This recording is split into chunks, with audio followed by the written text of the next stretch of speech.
Welcome to the Splitting Hairs podcast, presented by Cottonwood Coffee and Bistro of Brookings, South Dakota, and True North Retirement Team. We're back again with another live edition here on all our handles. What's up, Stack? What's going on? You feeling good after that dub? Feeling great. I mean, you can't ask for a better game against a team like that. You know what I'm saying? So it was definitely fun to watch. Being there was really dope. Of course, yeah. So you were live on scene for another sellout crowd. What was the vibe like? What was the experience? That was I think that was my first tailgate in Brookings because last year I didn't get to make it to any. But it was really cool seeing like that many people out there. I thought it was really fun to watch. The crowd was really into it. You know what I'm saying? Like, and seeing the Dana J like that, kind of in a spot where it really wasn't when I was there. It's really cool to watch, and kind of seeing them it seemed like they took a really big step against UND because usually, you know what I'm saying, the games are kind of close or they make a comeback or it's like a nail biter, but this time there was just none of that. The Jacks were in control of the game from the jump to the very end, so it was really fun to watch. Yeah, plenty to get into there. As far as your tailgating experience, who'd you tailgate with? Oh, JFPA, you know what I'm saying? I got to see a lot of my old teammates and see Coach Stig and a lot of the guys, so it was really fun to be around. Nice. And, Stig made it by? Oh, yeah. It was definitely fun to see him again. So I'll probably stick around JFPA tailgates just to be with the boys. So.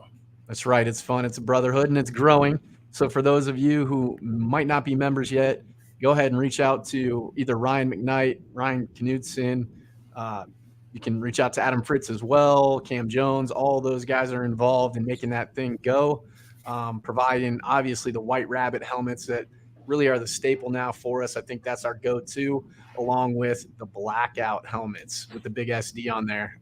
So a lot of other things they're doing as well. They're running team camps for kids, giving back to the community, the golf outings, providing meals and all the other different amenities that really help make us the premier program in the FCS as far as getting the guys the tools that they need to be at their best. So shout out to JFPA.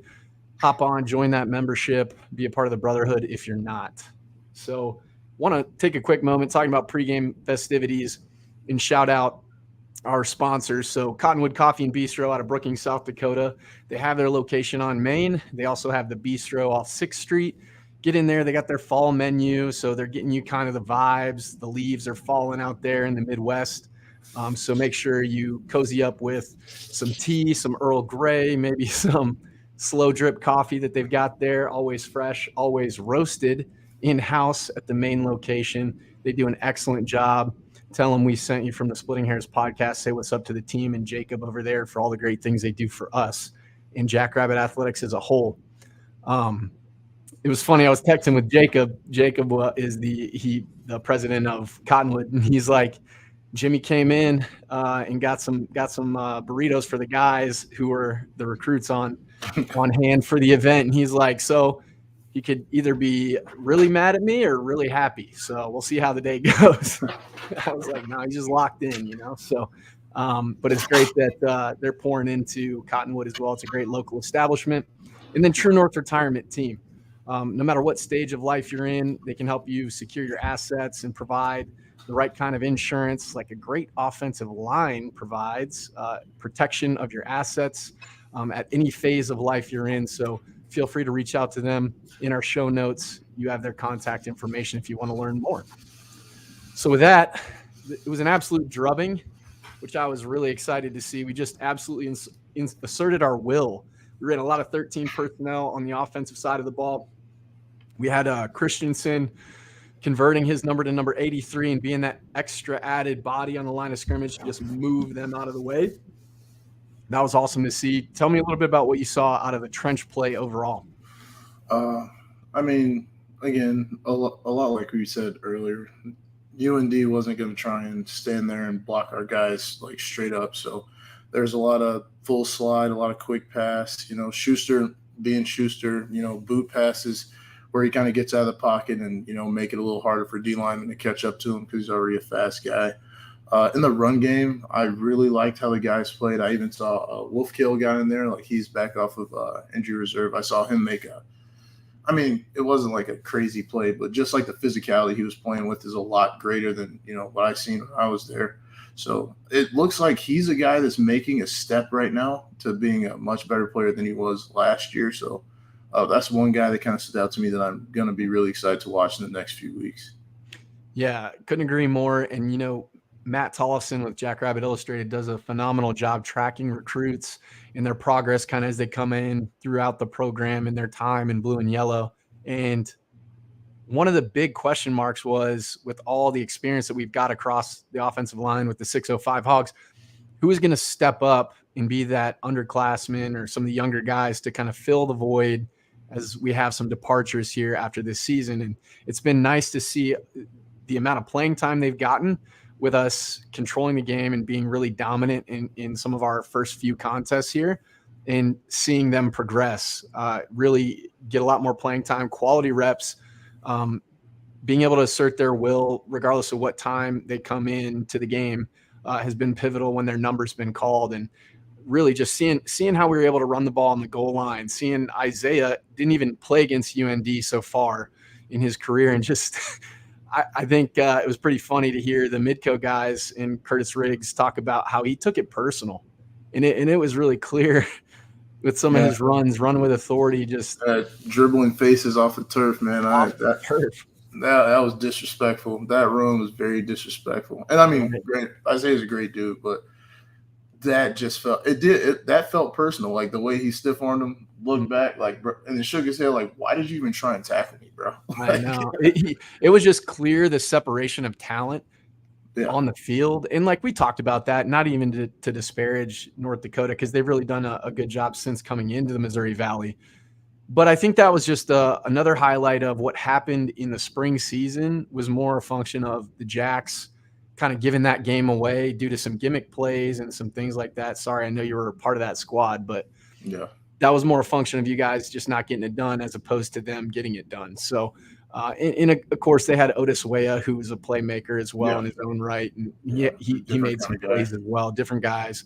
Garrett Mogg was a good receiver, kind of a clutch receiver. Bo Belquist didn't even really show up on Saturday, which was surprising to me.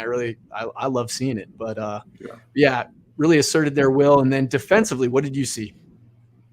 Defensively from us or them? Either one you want to start with. I think our O-line took a really big step in that like odd front they tried to run. I'm almost at a loss for words, because like there's a point in time where I believe it was like 2017, you and I, and like we would see like odd fronts. And I remember Wes was my roommate, so he was kind of like freaking out about it a little bit, like, oh, well, what are we gonna do if you and I puts this guy here and does all this? But this year, that odd front, our offensive line had no problems with it, blowing guys up. It was really fun to watch. Their defense, at least like their front seven, really didn't stand a chance. I don't know if they thought that, their nose guard was going to be a real dude in the middle and kind of like handle our center and our, interior O-line, but they weren't having any of that. I really liked how our D-line played also, but I think our offensive line versus their defensive line was a real highlight of the game.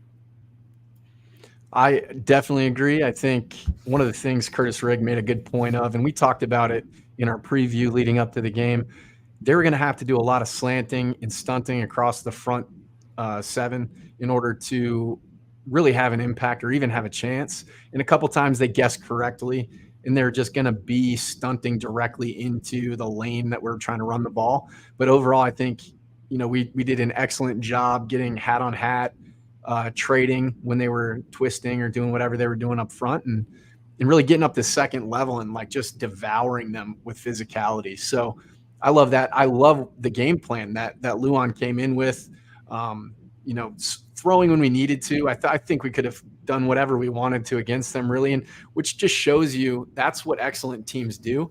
They take that next step, and they can eat however they want, whether it be on the ground or through the air, and that's exactly what you saw. I love what we did special teams wise as well, just securing punts, getting upfield. Tucker Large continues to show he might be one of the most instinctive players with the ball in his hands that we've had in a really long time, and we've had several really effective playmakers in that phase of the game. So that's excellent to see him continue to make strides. And I think, we ran the ball for 266 total yards. We actually ran at it for an average of, I want to say 7.2 yards per carry as a team. We had 433 total yards of offense, 167 through the air. So really a balanced attack. I'd like to see us be perfect on third downs, but that's not always going to happen. We were 6 of 8, 1 for 1 on fourth downs. Again, just asserting our will. Time of possession was about even. They got their scrub points, to be honest. Yeah. Even that first touchdown they got could have been a little dicey. It was interesting. Yeah, I wasn't too pleased with that one. I mean, because the ball. And I don't want to be a homer either. I'm saying, like, just from actually being there, I wouldn't have called that a touchdown. But that could also be the homer in me. I don't know. Which is interesting. So for those of you who don't read our Substack blog, Scott Wagner, the Rabbit Hole or Run Rabbits, whatever, Run Rabbits 1, I think is his handle. He made a really interesting point that the next evolution in terms of fan experience, game experience, would be to have pylon cams. Obviously, that's an added expenditure. Maybe we can get that done. But I think that would be ideal to be able to get a better look at that, because it's kind of an off-angle camera shot. So just something to think about in the future. But couldn't agree more. I mean, they had a procedural penalty on the field goal unit when they went out on that first drive. They did get points, and then they decided to go for it on fourth down because I think they understood what kind of a game it was going to be that day. And then they ended up getting some garbage points late. So just I'm disappointed in that. I think Coach Rogers is as well, and I think there's a lot of room to improve because kind of gave up garbage points, which really, I mean, I think it matters from a pride standpoint and from a standpoint of what do we need to do to continue to improve and take another step. So that'll be good to see going into this game, because I know that the Redbirds are going to want to play spoiler again. They've got a really good start to their season. Really only lost one game to their rival Eastern Illinois by 1 point. So a lot to really try to look forward to shoring up for us as we move into a hostile environment for their blackout game, which we can get into here later. But any other specific performances on the offensive side of the ball you liked? I really liked, and I don't think I've said it like all year, but I think our O-line collectively, just blocking in space, they've been really good, like uncommonly good at that. And I think that's one thing that kind of messed up, like that odd front. Like our offensive linemen are so athletic and like very aggressive at the same time. So you're going to run an odd front. You're asking like one D tackle to kind of have to handle Gus, Mason, and Evan at the same time, like a guy who's almost just as fast, if not faster than you, and a dude like Mason who is also extremely aggressive. Like that's a lot to ask from a guy. So I think it was, our O-line play has been all year just crisp, and it's been fun to watch. Yeah, definitely. Gus Miller getting up to second level. Like you said, I think it was Berenson also had just an eliminator block on the goal line for Isaiah's stiff arm when he was bouncing heads off the turf. Zach Hines continues to be just such an added instrument in the run game, being able to wall guys off, get up to second level, lead out when they pull him or bring him across the formation. So he's really another key factor all the way around, whether it be through the air. Obviously, he caught some more passes that were clutch. Just continuing to make strides in his own personal game, which will be excellent to see because he's definitely got a future, I think, with some professional ball. So that's excellent to see. And then Angel Johnson continuing to up the ante with a long busted run that he had and reach pay dirt. So that was excellent to see. We can hit you from all different angles, and it's been an exciting thing to watch. And this is what premier programs do.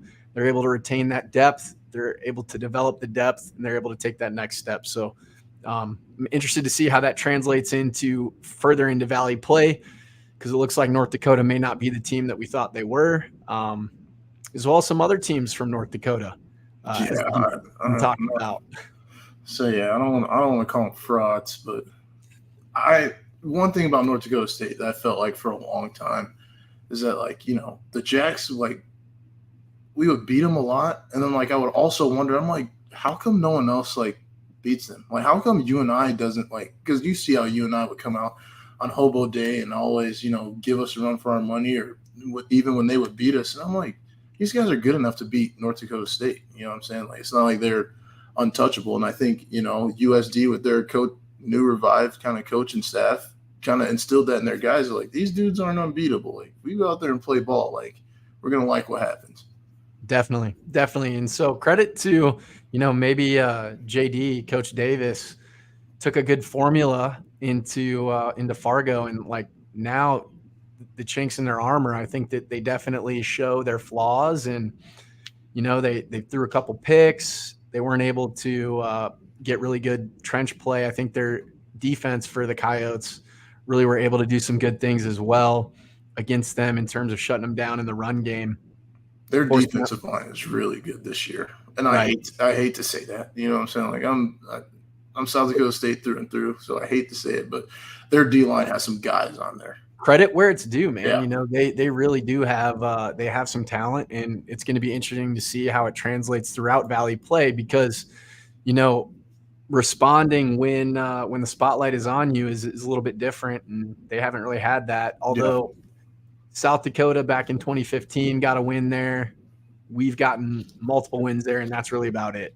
So is this the year that they continue to crumble, or do they respond themselves in terms of the Cows? So we'll see how it all shakes out. But, I mean, any team can get beat. That's why it's all about preparation, trusting your training, and continuing to understand the X's and O's of what the teams are trying to do against you, and then nullifying that by just playing your better brand of football, right? So I think that that'll be an interesting factor to see what NDSU does when they bounce back this week. I don't know who they play. I want to say maybe Youngstown State. Not sure, but Chris Howard, couldn't agree with you more, man. Adding Christensen at tight end was a good boost to the run blocking. And that's what you do against 3-4 fronts, right? Those odd fronts. You just run right at it, and you try to absorb those bodies and create different run lanes, and you just get good movement, and that's what we did. So it'll be fascinating to see. You've played at Normal, right? Bloomington-Normal? Yeah. What do you think about it? The experience, the atmosphere? I've only played there once, I believe, which is weird because I think in the COVID season we were supposed to go there again, but that got scrapped, and then we just stopped playing them after that. But yeah, I thought it would be nicer, if that makes any sense. Like, and not to say like it's a bad stadium, like the Dana J, like you're spoiled if that's your home field. So most stadiums aren't going to be as nice as an Alaris Center or the Dana J. But I was kind of disappointed in how like their kind of fan away side was. Like it's bigger, but like it's not. I wouldn't put in like the top 4 or 5 in the conference. And I thought ours was like a midday game, and we were picked to beat them pretty bad. So not a lot of people showed up, and the fans weren't really ready for it. I guess it was just kind of like, oh, they're playing South Dakota State. Who cares? But I think, I know a lot of people from Normal, and I know that a lot of those kids can bring it. So I'm sure for a game like this, you got number 1 Roman in their blackout game. They're going to get up for it. They're going to pack that place. And, I'm interested to see what their offense kind of looks like, because, back when I was in college, like they had some really good dudes at running back. Like when I say good, I mean like guys that start in the NFL good, you know what I'm saying? So yeah, it's they recruit a lot of size on both offense and defensive line, and some of those guys have actually panned out as well, like you were saying earlier. And I know in the trenches, like our guys are legit, right? Like on offensive line, our guys are legit. Like on defensive line, our guys have produced a lot. So I'm waiting to see our defensive line take that next step against the O-line that's, I think, is pretty solid. Yeah, no doubt. And just talking about atmosphere here, looking through their overall attendance, I mean, they played Dayton week 1, tough game on September 2nd. That's Labor Day weekend. I'd be shocked if, being a Midwestern school, they were even back fully in class yet. They had 6,700 in attendance. That's tough, right? Yeah. And then they were at Western that had about 3,700. Yeah. That's Western. They got a whole bunch of issues of their own. Yeah. And then at Eastern Illinois, it's kind of odd. Eastern only had about 6,600. And then look, you see Lindenwood at home in Bloomington-Normal, they had about 13.4 thousand people. So that's pretty good. So we'll see. It should be a packed house for this one. Yeah. I played at Hancock Stadium a couple times. Wasn't anything to really write home about, pretty middle of the pack at the time, but Coach Spack had just taken over in 2009. We got the win there. And then in 2011, we went back. We had a unique situation happen at quarterback, and Austin Sumner took over. That was his first start, really balled out, played pretty well. We had a defensive touchdown in that game. Lost, I want to say 13-8 or some crazy score. So really overall, they've kind of gotten us. They've been a difficult team to kind of predict because similar to what you were saying about UNI, I think sometimes because they do get a lot of FBS transfers down and guys moving around, I think they are better individually than they may be collectively at times. So that's something to kind of keep an eye on. Can they put it all together? Listening to Coach Spack talk, though, I think he said that they kind of had to blow it up during the COVID year. They had a lot of chaos and some turmoil internally. And then they had to kind of just go back and rewrite the script and get things righted as far as the program as a whole. And he thinks this is one of his better squads that he's got. So we'll see what happens. I know they do have that quarterback, Zach Anixtad, the transfer from Minnesota, who at one point was starting over Tanner Morgan. And then I think he got bit by the injury bug a little bit and then decided to transfer to the FCS. So it'll be interesting to see. This will be our first time, I think, playing him. Last year we played a different quarterback. Do you remember that kid's name? No, I don't. But I thought he was a good player also. The guy with the long hair, right? Yeah. Tough kid. They have some guys, right?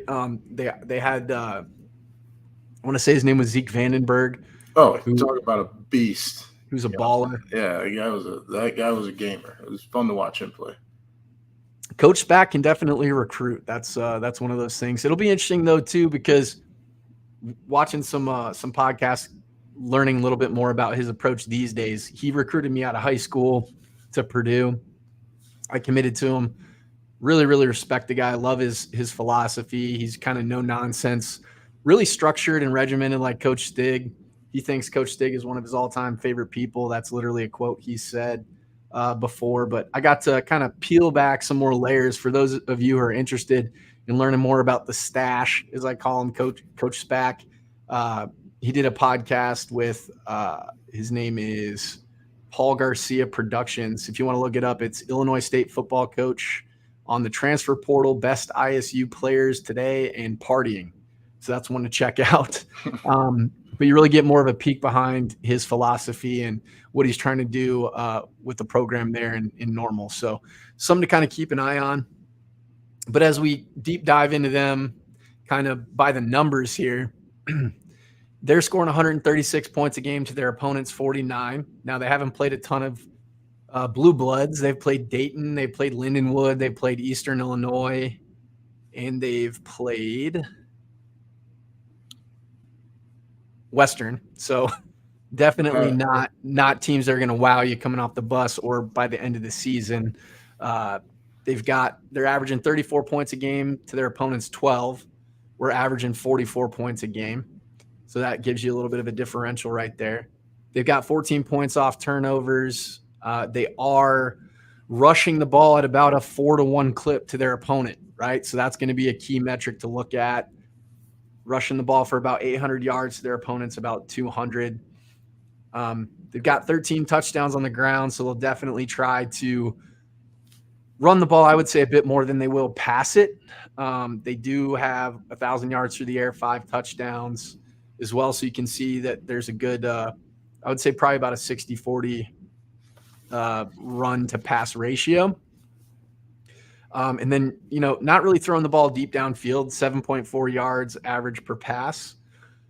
And then they're averaging 451 yards per game. I think we're giving up roughly 200 some yards a game, which is much, much different than that 451. So we'll see. They are They do have the yips with the ball. So they've got 7 fumbles on the season. They've lost 6 of them.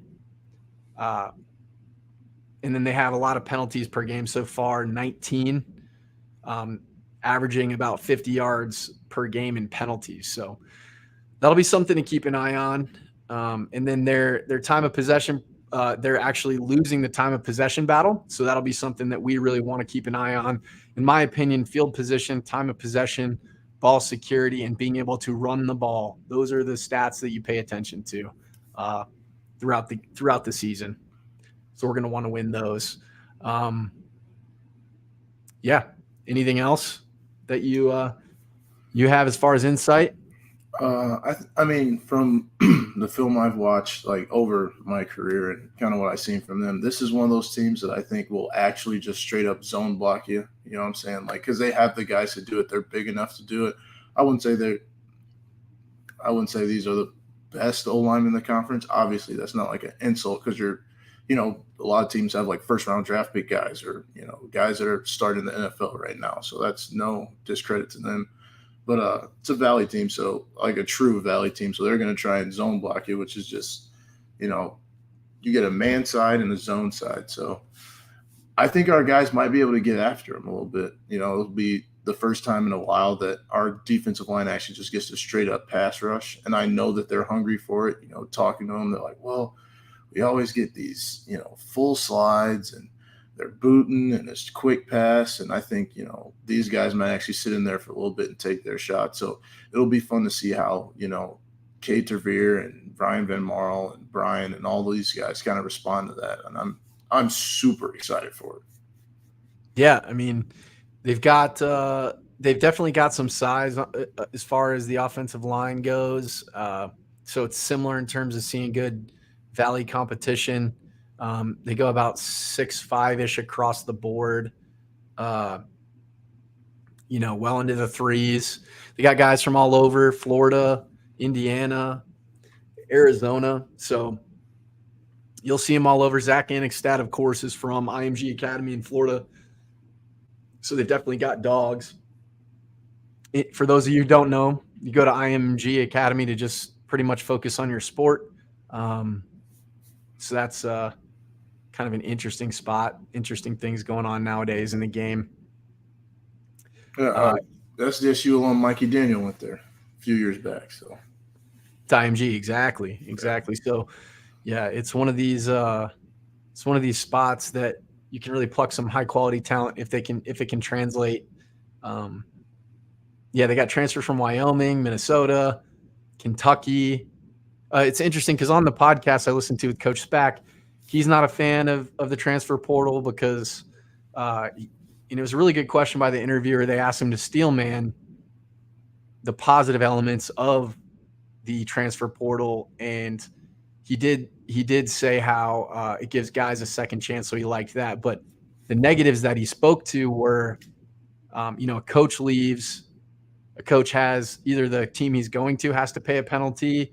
But kids now, they don't even have to notify their head coach that they're gone or that they're in the portal. I thought that was really wild. I didn't even consider that. Just proper etiquette to me would be notify the coaching staff that you're departing. But so if we have any guys that ever do that, please tell your coaches, have those conversations, rip the Band-Aid off and explain to them your situation. And maybe you can work it out. Maybe you can't. Maybe it'll be best if you head out and go elsewhere. But yeah, never a good idea. Coach Spack said he had a guy dip out on him without telling him. So that's a bummer.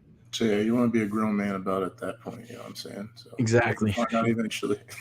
He did say that Bowens is the fastest guy on the team. So let's see if I can pull him up here. Jeff Bowens, DB from Michigan. He's the field corner. Coach Spack was saying he's one of the fastest on the team. So that'll be interesting to see how he kind of locks up one of the Yankees or even, the young buck Griffin Wilde, see what happens with him. See if we can't get any one-on-one situations and who can win that matchup. They have their own Amir Abdullah, for those of you who remember Nebraska and the Vikings and Zach Zenner's counterpart there in Detroit. He's a linebacker, though, so we don't have to worry about him toting the rock. But that's another thing. They tend to put out some pretty solid linebackers from recollection. They've had guys that are in like literally in the Hall of Fame. Grigsby, I want to say, is in NCAA Hall of Fame. That was before Coach Spack's time, but they definitely put guys out. I know he's had several players drafted from the defense. So I think they're going to play us similar to offense. Like you're saying, you got a man side and a zone side. They're a 4-3 defense. They're going to play us straight up. So I kind of like that. They probably will try to run blitz us, insert the safety, seesaw the safeties to have that extra run fit.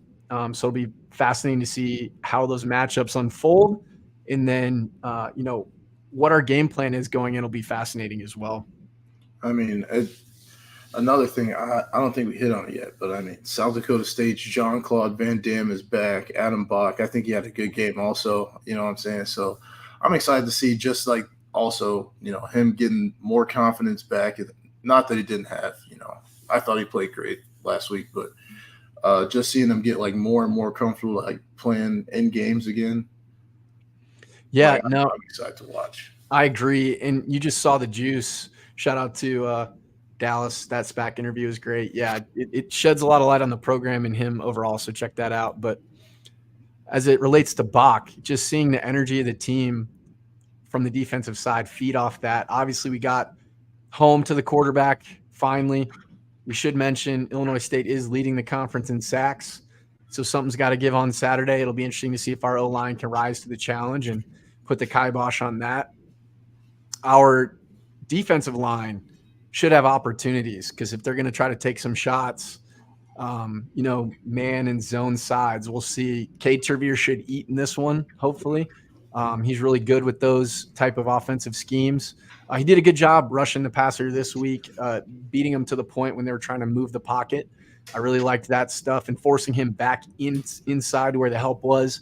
And then we rally tackled. I love the physicality from Stallbird and some of the other linebackers when they were able to fast flow because Bach was getting everybody in position. Obviously, Jason Freeman doing a great job still, just all around. And then we'd be remiss if we didn't shout out Dyshawn Gales in the run game, man. Yeah, that's uncommon. You know what I'm saying? Like very uncommon. And I think I don't know if Jacks fans like notice that, but like that makes your defense so much better when you have like a guy at corner that we could be like, yeah, he's going to fit here and make the tackle. Yeah. Not just like, oh, well, the running back's going to see him, then he'll bounce somewhere else. Like, no, Dyshawn's going here and he's going to make a tackle. Like, this will be our guy on this play. So even a guy you could blitz and he'll get a sack because he'll put his face on someone. Like, that's very uncommon at corner. And I think it'll only pay dividends down the road because, like, you see a guy like that as a younger guy, you're like, oh, that's how they play corner here? Like, these guys fit the run and this guy's having a lot of success and he's an All-American and all this. Like, that's going to make you as a younger guy say, I want to play like that. I want to say, like, that's a great point. Walk-on, converted quarterback, all-conference, playmaker, All-American, one of the most physical guys on the team captain. I mean, come on, man. That's the script right there. Just go to work. Go to work, man. I love watching him play. His physicality, his energy, his swag. You can just feed off that. And when anybody comes across into his zone and they catch that ball, I mean, it's going to hurt. You're going to feel it. You know what I'm saying? Like, I hurt right now. I think my legs are hurting right now just thinking about it. Dallas said the Redbird run defense legit, or is it a result of who they played? He's a little torn. I mean, I think we all are at this point. Until probably past halfway through the season, it's going to be tough to really get a full grasp on the quality of competition and how things are shaking out. Like, are games flukes, or do we know if this is the actual caliber of team that we're seeing? I'd like to say, like, from past years and, like, the coaching that they've always had, I'd be inclined to think they're legit. But at the same time, like, if you're legit, like, you handle business against, like, guys that shouldn't be playing against you. You know what I mean? So right, you're going to get the best test you're going to get all year coming up on Saturday. So you could still be a great defense and still get ran by the Jacks. You know what I mean? Like, because this is the best O-line collectively in FCS, and the best running back trio in FCS. So I agree with that full tilt. But I think one of the things that I would like to see is them continue it, because I think we weren't getting up to second level like I wanted us to in the first game. The second game, we definitely didn't. And then we were kind of forced to do different things late due to the fact that they controlled the ball for such a long time. So it was kind of a tough one. And then we were moving the ball and kind of starting to find our rhythm until we had a little snafu where we dropped the ball. So they didn't really get to showcase their full talents until Drake. But I mean, Drake is not really a quality opponent. So then you kind of got to put that in its proper context. And then you have this past week where they absolutely asserted their will, and now they get a second chance to do it back-to-back in Valley Place. So it'll be a great opportunity for them to do just that. And to that point, Illinois State is one of those teams that plays to the level of their competition, I think, sometimes, especially since they had to blow it up and they're trying to rebuild. And when you have this many, I mean, they have a lot of transfers. I'm looking here, I'm seeing Cincinnati, like I said, Wyoming. They've got a lot of guys they're trying to have to mesh in with what they've already got, and that can be really difficult. I'm seeing some St. Rita guys here, though. Do you know Frank Schmidt? No, I don't know Frank Schmidt. Yeah, they recruiting Rita guys. I never got an offer from them. That's what pissed me off about Illinois State. Listen, I'm glad they didn't in the long run, but at the time I was a little bit salty at first. It all worked out, man. I'll post Coach Spack's number here in the show. No, I won't do that. I'll shoot it to you though after. You can be like, "What's up?" You got some guys from Texas here too, man. They're all over the place in terms of recruiting. Brooklyn Center, Minnesota, where we get some guys out of there. Arlington Heights, Illinois. I know you know where that is. Yeah. They got some guys, so it'll be interesting. I'm excited. It's a blackout game, as we mentioned. Everybody's trying to do a theme game. We're going to get everybody's best shot, as we typically do. It'll be fun. It'll be a fun one. I'm contemplating driving out there for this. We'll see. Yeah. I don't know. Any other thoughts? I just got to say, Jacks fans have been kicking ass this year, with how supportive they've been of the team. Just the community as a whole. Like, it's really cool to see, you know what I'm saying? So don't stop. Keep going. Like, you have no idea the impact that this kind of stuff really has on the players, and walking out there and playing, seeing, all these people in the stands have my back and are here to support me and watch me kick some ass. Like, that really lights a fire under you. So Jacks fans, you are doing your part right now, and we're kind of seeing the results of it. 100%. I mean, this is we've got 2 consecutive sellouts, right? So we had the Montana State, we have UND. We just sold out all of Hobo Day. That's a sellout now. So 3. And it looks like right now there's only just a little over 5,000 seats left for the Missouri State game. And that's senior day. So it's going to be nuts, man. Like, yeah, this is one thing I don't think people really understand the impact fans have. I mean, if you love ball, you're playing no matter what is the turnout in the stands, but they can have such an impact. I mean, that's why they call anybody who ever watched Monday Night Football last night between the Seahawks and the Giants. It was an atrocious game, but the Seahawks fans were louder than the Giants fans, and they call them the 12th man or the 12s because they do have such an impact in the game. And you saw what happened against Montana State. What was the noise like against the Hawks? Oh, yeah, we were letting them have it. We were definitely letting them have it. So I'm sure nothing but nice things, right? Oh, yeah, just compliments, man. It's like, hey, better luck next time, big dog. You got this, man. But hey, I like your green hat. Yeah, a whole lot of that. Beautiful. We love it. We love it. Yeah, it's a huge impact you can have. If they had 13,000 for Lindenwood, I'm going to say it'll probably be about 15,000 for this one, I'd imagine. Both teams are coming in. Jacks have an unblemished record at 4-0. They're 3-1. But they're undefeated in Valley play, obviously knocking off the Leathernecks. So they're gonna want to get all the way through Valley play unscathed too. So we'll see what happens. Any thoughts on special teams? I know I touched a little bit on Tucker Large. Any thoughts on special teams as far as the UND game and what we can expect springboarding into this one? One thing I gotta say is like no news is good news on that end, right? Because when you play UND and you kind of come out without any, fake punts that went for a touchdown or block punts they picked up for a touchdown, I think that's a huge testament to what our special teams coaches are doing and that they've taken a big step because, I know that's really hectic after all the stuff they put on film and having to watch all that and know like we could get a plethora of things. And to kind of handle that just fine and definitely sure up a lot of stuff that we've seen on punt team for the last couple of years, you know what I'm saying? Doing it in a new formation, not the 3-man shield, but 2-man. I think that was really impressive. So.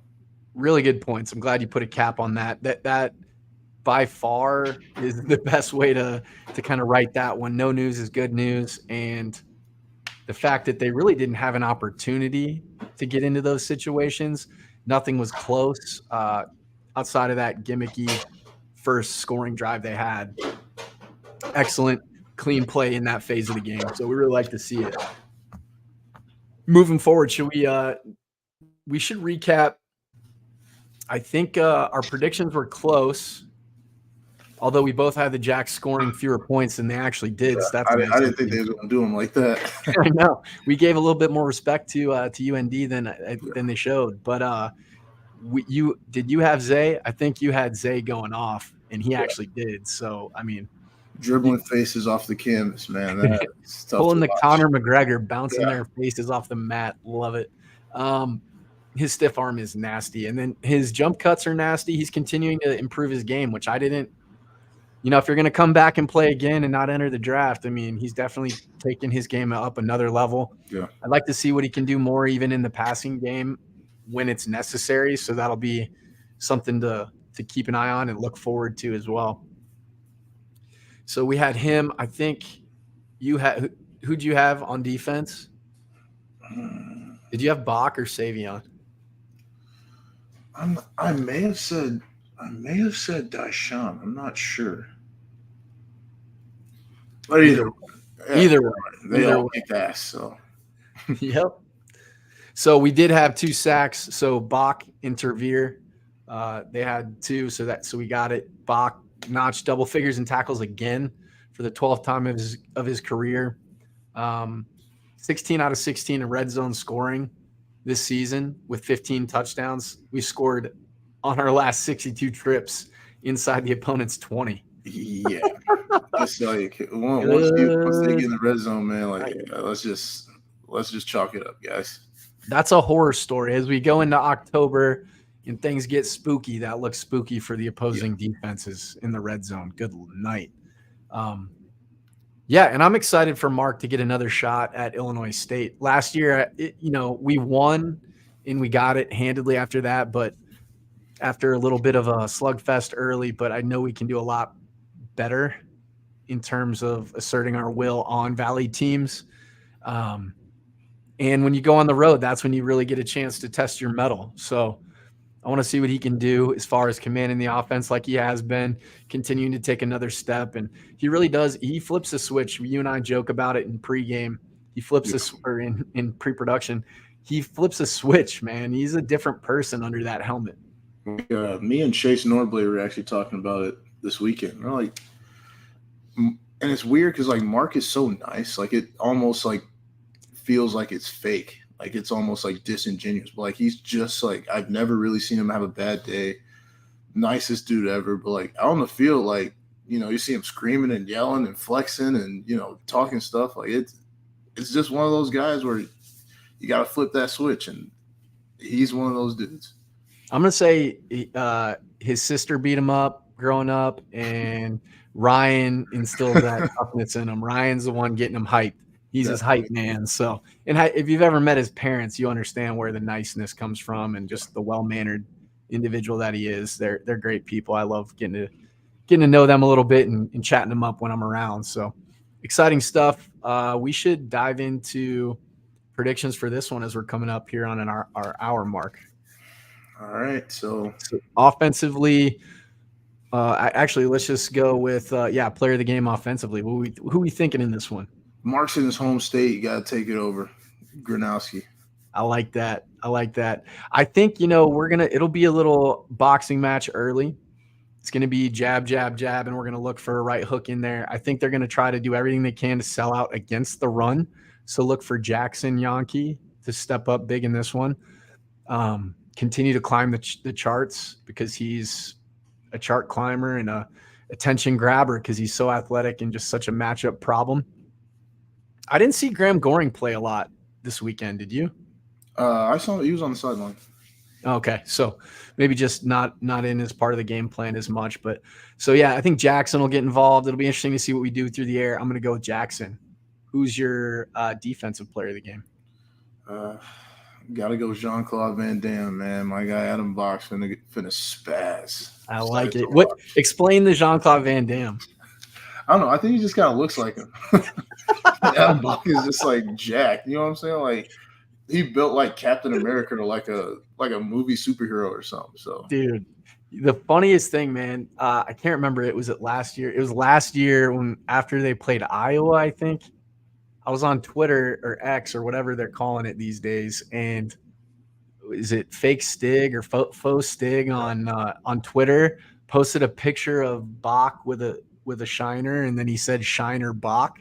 Because Bach is a beer. It's kind of funny. That was hilarious. I couldn't. So we got Shiner Bach, Jean-Claude Van Damme. I'm sure somebody will come up with another one, but either way, he's a playmaker. That's a good one. On defense, I think they're going to be forced to throw the ball since we're pretty good at shutting down the run.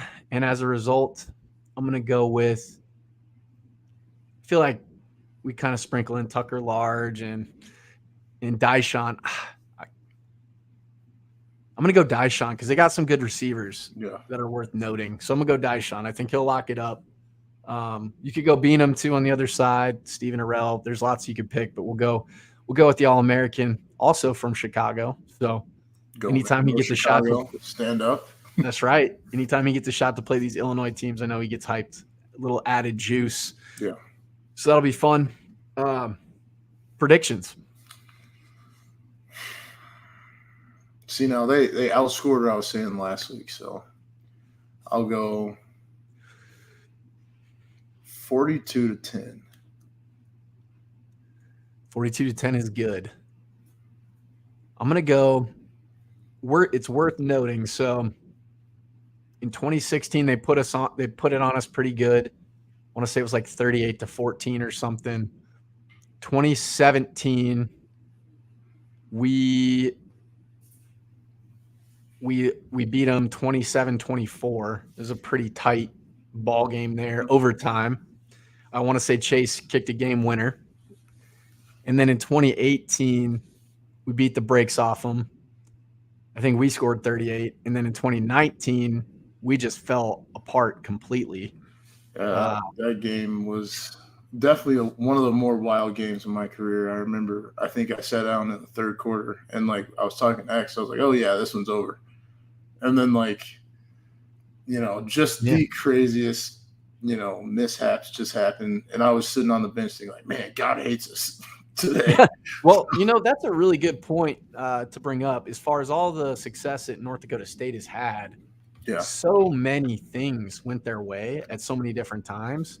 Even, whether it's having a guy get injured and then having what turns out to be one of the best quarterbacks you've ever had in your program in Easton Stick step in. Yeah. And then you got guys go down, but they get healthy at the right time, kind of like we did last year. So Coach Rogers said it in a post-game interview or at halftime, maybe football is fickle, so you just got to keep playing. You play through everything, just work your game plan, trust your technique. I love that Coach Rogers is who he is off the field, just like he is when he's getting interviewed. He's like, he's respectful and everything, but he's not going to give you added stuff. Interviewers are looking for sound bites, no matter how respectable they are. They're looking for sound bites and they're mining for information to get you to just, give some bulletin board material, some locker room chatter. I love that he doesn't. Yeah. So good stuff. I'm going to go. You said 42-10. Yeah. I'm going to go 38-13. I think that'll be a good one. And I was just informed someone's blowing up my phone. Lane is blowing up my phone. and he wanted to add another Adam Bach nickname, which is Bachness Monster. I have heard that one before. The Bachness Monster. Yeah. I love that one. The Bachness Monster. I wonder if we can get Tyler Merriam to sprinkle that one in. The Bachness Monster. Throw that one in there. Because he coined the wizard for Winnicky, and that's just, I mean, that one's awesome. That's stuck, yeah. Magician. Yeah, it was beautiful. So the Bachness Monster. Who said that? Lane. Nice. Yeah. So shout out my guy Lane. Shout out Lane. I seen your text, bro. And shout out to all our listeners, man. It kind of continues to floor me, all the people that are coming up to us or have nice things to say. It really makes our day. You know, we put this together. We have 9 to 5s too, but we wouldn't be able to do it without the help of the sponsors and you know, all the fan support. So we appreciate you still tuning in to hear us bump our gums a little bit here. Special teams, who we got? Repeat Tucker Larch. I'm sorry. He's been doing too well. Like I'd be remiss if I didn't say him. So. I like it. I'm going to go with Caleb Francel. I like what he's doing on coverage units. And if he's not on coverage units, I would go with Graham. Oh, yeah. Oh, man. Graham. Just like seeing him in person again, bro. Like even against UND, he was saying the guys were chirping him a little bit. So, why? Because he puts people in body bags against UND or what? They were chirping him a little bit. And I got to shout out Tom Moscow too, because I think it was one play like Graham could have like really just taken someone's head off and he didn't. And he turns and looks to the sideline and Tom goes, "Next time, Graham, kill him." He just Graham didn't want to. He didn't want to have to put out a press release apologizing again, and that's what it was. Graham, it's cool. We'll allow it this time. But you know, this is a new team, so feel free. Feel free. Sure. Respectfully, keep everybody healthy, but you know, be real physical. So, well, that's all I got, man. That's it's going to be a good matchup. Blackout. Everybody, get there. Tune in. If you're going, be loud, make your presence felt, be the 12s of South Dakota State, if you will. And then for those who are tuning in, ESPN Plus, it's a night game, 6 p.m. So they're going dark mode. All their marketing is saying they're going dark mode. So maybe we'll put their lights out. How about that? Oh, coin it. That's right. You heard it here first. So want to shout out our sponsors again. Thank you all so much. The Cottonwood Coffee and Bistro support has been unbelievable throughout the years. They've got their fall menu. Go out there, get some tomato bisque. Make sure you get your pumpkin spice, whatever. I'm sure they're dabbling in that with the fall menu coming out. Obviously, get some good breakfast over at the Bistro. Check out their espresso on Main. And don't forget their e-commerce so you can get everything sent directly to your house and get free shipping on orders of 20 or more. So appreciate them very much. And then True North Retirement Team, securing your assets now and into the future, no matter what stage of life you're in. They help you help yourself with your playbook and to ensure your assets, whether it be life insurance or what have you, so that you're set up for the future. So thank you so much to them. And with that, go big, go blue, go Jags. Go Jags.